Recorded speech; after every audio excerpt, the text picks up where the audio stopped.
1985 में देवा और वरदराज वर्धा मन्नार वर्धा के पिता राजा मन्नार द्वारा शासित एक शक्तिशाली शहर राज्य खानसार में अविभाज्य साथी है। मन्नार जनजाति के प्रमुख राजा मन्नार द्वारा शौर्यांगा जनजाति के विनाश का आदेश देने के बाद एक भीड़ देवा और उसकी मां पर उनके निवास पर हमला करती है, लेकिन वर्धा उनके लिए हस्तक्षेप करता है और उनके जीवन को बख्शने के बदले में उन्हें अपना एक महत्वपूर्ण क्षेत्र प्रदान करता है। खानसार से बाहर निकलने से पहले देवा वर्धा के बुलावे पर वापस लौटने की कसम खाता है।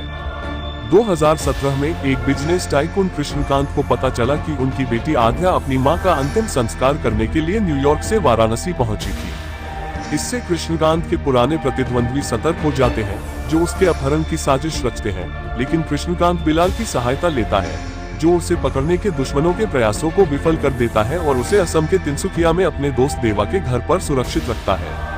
आध्या एक स्कूल में अंग्रेजी शिक्षक होने का दिखावा करती है, जहां देवा की मां हेडमास्टर है। आखिरकार आध्या को तिनसुकिया में ढूंढ लिया जाता है, जहां अपनी मां के अनिच्छुक आदेश पर देवा उसे पकड़ने के गुंडों के प्रयासों में बाधा डालता है। देवा से डरकर देवा की मां उसके साथ भागने की योजना बनाती है, जबकि आध्या और बिलाल को रिंदा के नेतृत्व में एक काफिले में ले जाया जाता है और एक काफिले को खानसार के रहस्यमय प्रतीक से सील कर दिया जाता है। ये देखकर देवा की मां उसे आध्या और बिलाल को बचाने का संकेत देती है। वह वर्धा और उसकी सौतेली बहन राधा राम मन्नार का ध्यान आकर्षित करते हुए तुरंत काफिले को रोकता है, जिसने 7 साल पहले कृष्णकांत द्वारा देवा के पक्ष में किए गए अपराध का बदला लेने के लिए आध्या के अपहरण का आदेश दिया था। राधा देवा और वर्धा को एक दूसरे के खिलाफ खड़ा करने के लिए घटनाओं की रणनीति बनाने की बात स्वीकार करती है, क्योंकि खानसर की सील का विरोध करना एक अपराध है और अपराधी को मारना पड़ता है। ऐसा माना जाता है कि देवा ने खुद 7 साल पहले ये नियम स्थापित किया था। उनके बचाव के बाद बिलाल आध्या को खानसार और देवा और वर्धा के अतीत की कहानी सुनाता है। 1127 में मन्नार, शौर्यांग और धनियार की 3 जनजातियों के कुख्यात डकैतों ने खानसार नामक क्षेत्र पर अपना प्रभाव मजबूत किया।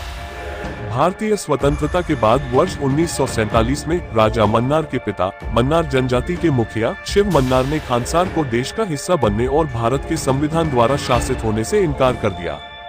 उन्होंने भारत सरकार के साथ एक समझौते पर हस्ताक्षर किए, जिसने खानसार की स्वायत्तता बरकरार रखी और मानचित्र से उसका अस्तित्व मिटा दिया। उन्होंने खानसार को 101 प्रांतों में विभाजित किया और कापू राज्यपाल को उनका प्रमुख नियुक्त किया। पदानुक्रम में कापू के ऊपर दोरस सामंती स्वामी थे, जो करतार राजा के अधीन थे। 1985 में शिव मन्नार के निधन के बाद शौर्यांगा जनजाति के मुखिया धारा को अगले राजा के रूप में चुना गया, लेकिन राजा मन्नार ने धारा की हत्या करके सिंहासन पर कब्जा कर लिया और पूरी शौर्यांगा जनजाति का नरसंहार किया। इसके बाद राजा मन्नार ने शहर राज्य पर शासन करने के लिए अपने करीबी विश्वासपात्रों और परिवार को डोरस के रूप में भर्ती किया। 2010 में राजा मन्नार के दामाद भारवा ने उनसे वर्धा के साथ मेल मिलाप करने पर विचार करने का अनुरोध किया, जिसे 1985 में एक धनियार आदिवासी को अपना क्षेत्र देने के लिए निर्वासित कर दिया गया था। राजा मन्नार ने डोराओं में से एक रंगा, जिनके पिता वर्धा ने 1985 में उनके क्षेत्र को रिश्वत दी थी, को वर्धा की खातिर अपना पद त्यागने का आदेश दिया और इस प्रकार रंगा के मन में वर्धा के प्रति क्रोध और ईर्ष्या पैदा हो गई, जबकि राजा मन्नार की पहली पत्नी से संतानें थी। रुद्र राजा मन्नार और राधा राम मन्नार इस निर्णय के विरुद्ध थे।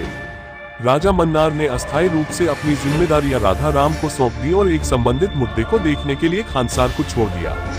अपनी अनुपस्थिति में हिंसा को रोकने के लिए राधा राम ने युद्धविराम लगाने का प्रस्ताव रखा, लेकिन उनके फैसले का काफी हद तक विरोध किया गया और युद्धविराम को हटाने या लागू करने पर मतदान 9 दिनों के बाद होना था।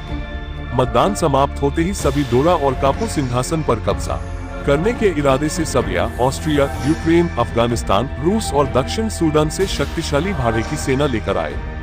इस बीच वर्धा ने देवा की ओर रुख किया, जो अपनी मां के साथ गुजरात के भरूच में रहता था। देवा ने खानसर में फिर से प्रवेश किया और अधिकांश दिनों तक डोरास और उनके गुर्गों द्वारा वर्धा के अपमान को सहन किया।